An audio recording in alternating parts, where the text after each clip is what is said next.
A tour bus carrying dozens of passengers from Tijuana, Mexico crashed in the mountains of Southern California Sunday evening, killing at least 8, according to authorities. The speeding bus rear-ended a Saturn sedan on the mountain road, then flipped, then hit a Ford pickup, according to a California Highway Patrol spokesman. Investigators have yet to determine if mechanical failure or driver error is to blame. The bus driver told officials the vehicle did have brake problems. Good evening, I'm Courtney Oliver. And I'm Matthew Nies. Welcome to the James River Valley Report. An Iraq war veteran is charged with murdering former Navy SEAL Chris Kyle in an unexplained shooting incident. 25-year-old Eddie Ray Ralph served on active duty in the Marine Corps from 2006 to 2010 and remains a Marine reservist. He was deployed to Iraq in 2007. Ralph is charged with 2 counts of capital murder. He is accused of killing the 38-year-old former Navy SEAL who worked with veterans to help them adjust to life outside the military, along with 35-year-old Chad Littlefield at a Texas shooting range Saturday evening. According to officials, Ralph is being held in lieu of $3 million bail.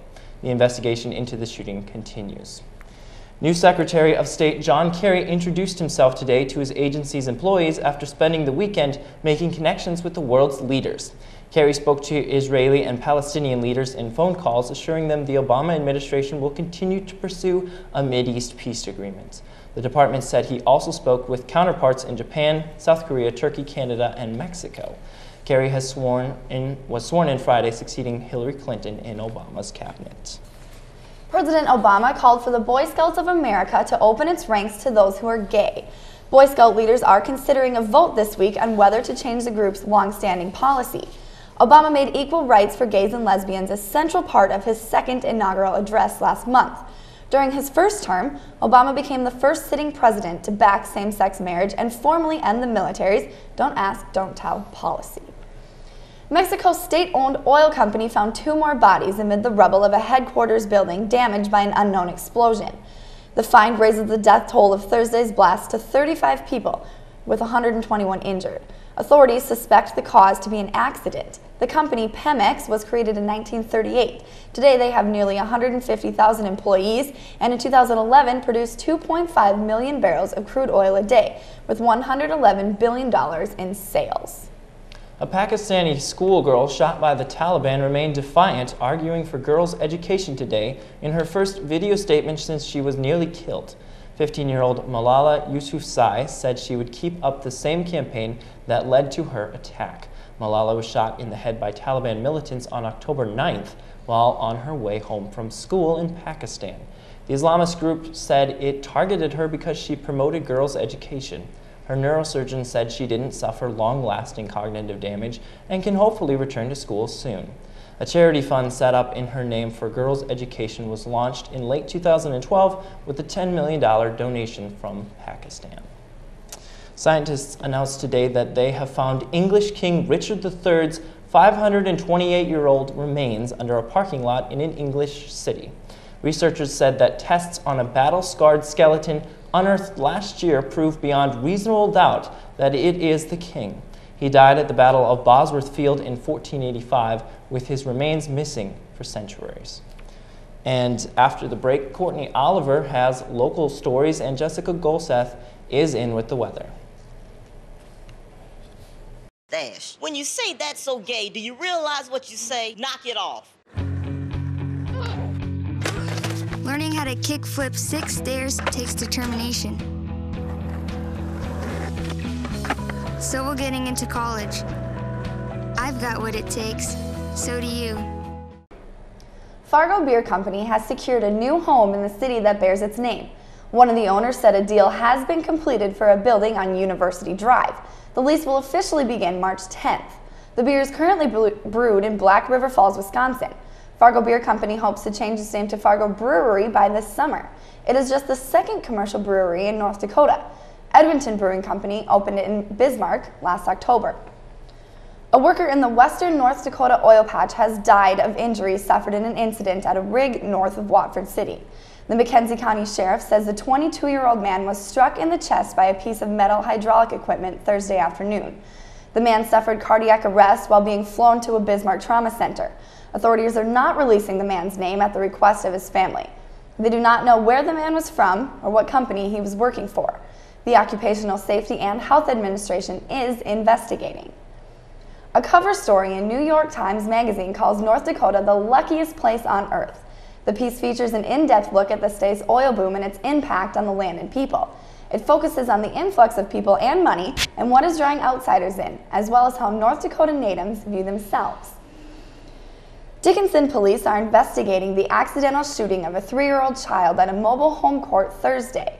Officials say the child took a bullet in an upper thigh and will be okay. The child got a hold of a loaded handgun and accidentally discharged the weapon.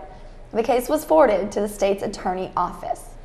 Now looking to weather, Jessica Gulseth is out on the campus. Jessica, felt pretty nice out there. How's it feel now? Well, Courtney, it is warmer than usual. It's about 20 degrees, which we haven't seen in a long time. And a lot of people are deciding to wear their spring attire today with flip-flops and shorts, which is kind of weird, but not as weird as usual, considering that a couple days ago, the groundhog declared that spring is just around the corner. So we're kind of going to see some less cold weather and more snow this week as we begin to make transition into spring. Well, Jessica, it seemed like it could be spring coming up here so soon. Yeah, you could say that spring is around the corner, but I would probably say that snow is around the corner because that's what we're going to see this week. Just when we need more snow. Right. Tonight, some snow and sleet between 11 p.m. and 4 a.m., and then just snow after 4 a.m. We'll be getting less than half an inch of new snow. Tomorrow again, snow in the forecast, a 40% chance of snow early in the morning, then slowing down around 7 a.m., and then you can expect a rather pleasant day in comparison to previous weeks. A high of 25 with some wind and a low of 8 for the night. Wednesday, partly sunny with a high near 30 degrees for the day and a low of 13 for the night. Thursday, a little cooler with a high of 21 degrees and an overnight low of 9. Friday, mostly sunny once again with a high of 28 and a low of 13. This weekend, we will see some snow yet again. Saturday and Sunday, very similar. A high of 20 for both days with a 20 to 30% chance of snow. So some snow for the first part of this week and then again at the weekend. Well, we're seeing positive temperatures, always a good Which is thing. always good. All right, well, thanks, Jessica. And coming up after the break, Josh Knutson has sports, and Matt Nies tells us about the upcoming play at Jamestown College.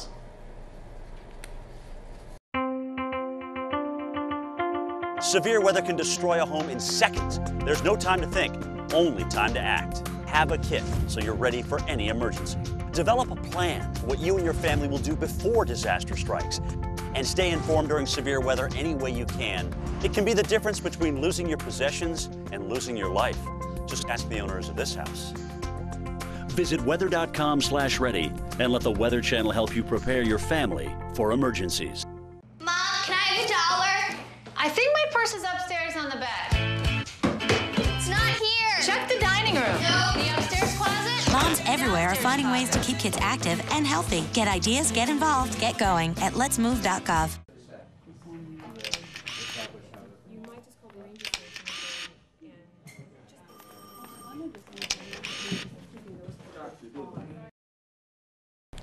Well, it was an exciting weekend in Jimmy Sports, but the spotlight was on New Orleans and the Super Bowl. Josh Knutson here is to tell us more about that, and spotlight was only on for a little while. That's right, Matt. There was quite the dramatic events at the Super Bowl last night, and even a power surge in the Superdome could not stop the Baltimore Ravens from winning Super Bowl 47 against the San Francisco 49ers last night. The 34-minute break in the game only added to the already dramatic plot to the NFL championship that featured head coaching brothers John versus Jim Harbaugh, a rookie QB in Colin Kaepernick, and Ray Lewis's last game as a pro before retiring.